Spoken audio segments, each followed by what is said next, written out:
Sementara itu, pemirsa, Menteri Agama Yakut Khalil Qomas tengah bersitegang dengan PKB, parpol yang membelinya tiket untuk masuk kabinet.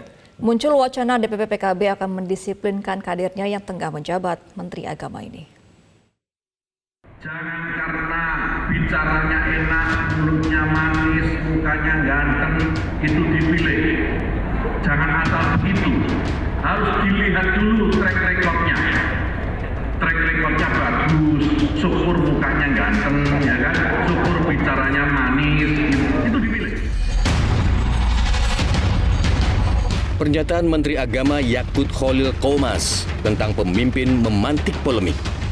Menak Yakut duduk di kabinet menggunakan jatah PKB. Karena itu, Partai Kebangkitan Bangsa bakal mendisiplinkan Menak Yakut dan mendorong Presiden mengevaluasi Yakut. Pasalnya, pernyataan Yakut dinilai sebagai bentuk penggiringan opini dan berpotensi memecah belah masyarakat. Posisinya sebagai menteri, ya Presiden lah yang mengevaluasi. Kalau sebagai kader PKB, kami tentu sudah menyiapkan langkah-langkah pendisiplinan. Jadi, dan publik tentu juga akan memberikan penilaian juga. Menurut saya itu yang lebih penting. Jangan membuat publik ini berspekulasi dan bingung dan menggiring opini yang nggak perlu. Sebelumnya, Ketua Umum PKB yang juga merupakan bakal cawapres Koalisi Perubahan, Muhaimin Iskandar, juga menyayangkan pernyataan tak pantas dari Menteri Agama Gus Yakut. Gus Imin menilai pernyataan Menak layaknya pernyataan buzzer. Itu omongan buzzer. Thank you, Gus. Menak Yakut sendiri mengaku belum menerima panggilan parpol yang menaunginya, PKB. Yakut menghormati wacana pendisiplinan dirinya oleh PKB, namun Yakut mengingatkan dirinya juga salah satu pejabat teras PKB.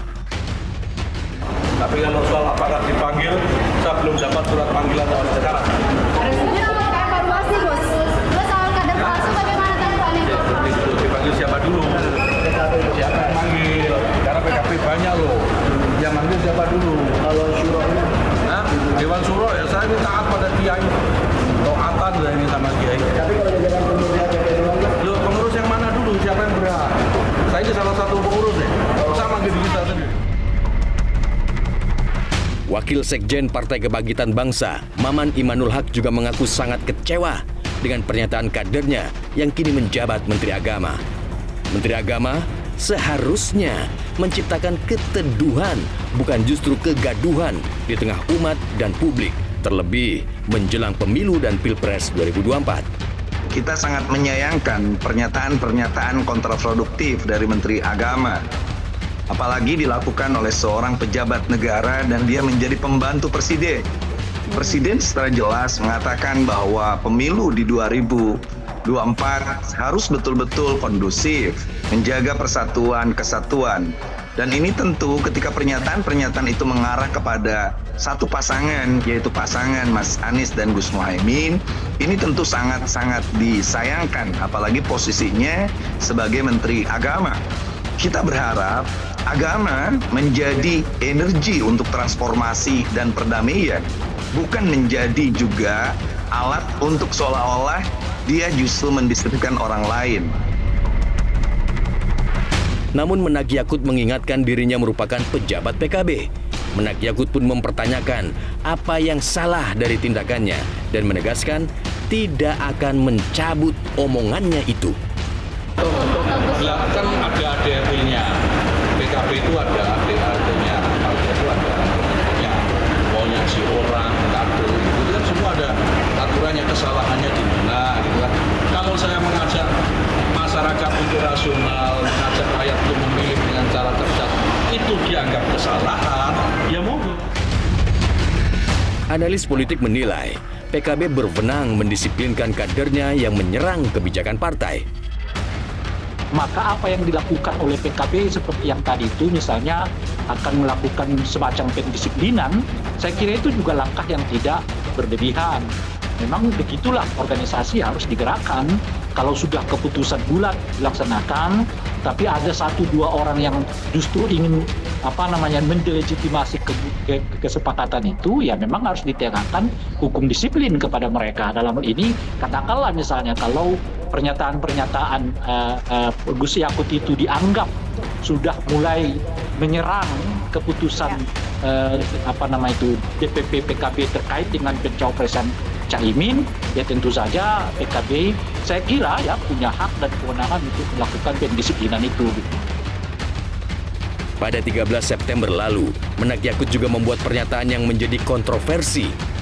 Di depan pegawai Kanwil Kementerian Agama Jawa Timur di Surabaya, Yakut bercanda soal nama anak buahnya. Namun guyonan itu dikait-kaitkan dengan Pilpres.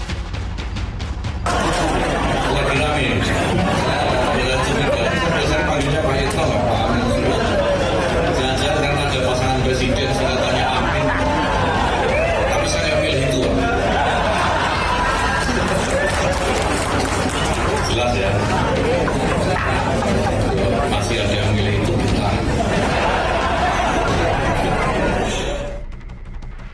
Saat itu, Ketua Umum PKB sekaligus Bacawa Pres Muhaimin Iskandar menganggap pernyataan Menteri Agama Yakut Kholil Qomas soal memilih amin berarti bid'ah sebagai sesuatu yang tidak ada substansinya.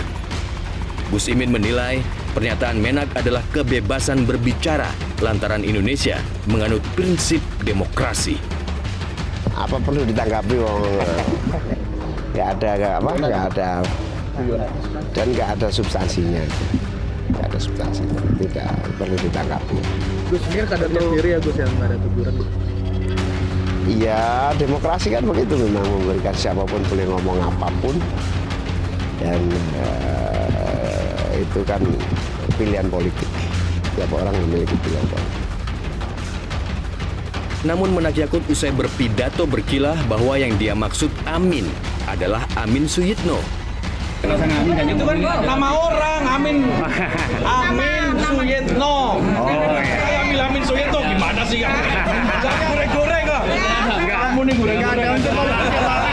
Amin Suyitno itu nama kepala badan. Bisa ngambilin pidato dengan Pilpres Pak Menteri ya. Ada hubungannya. Pernyataan Yakut mendapat komentar keras dari DPP PKB.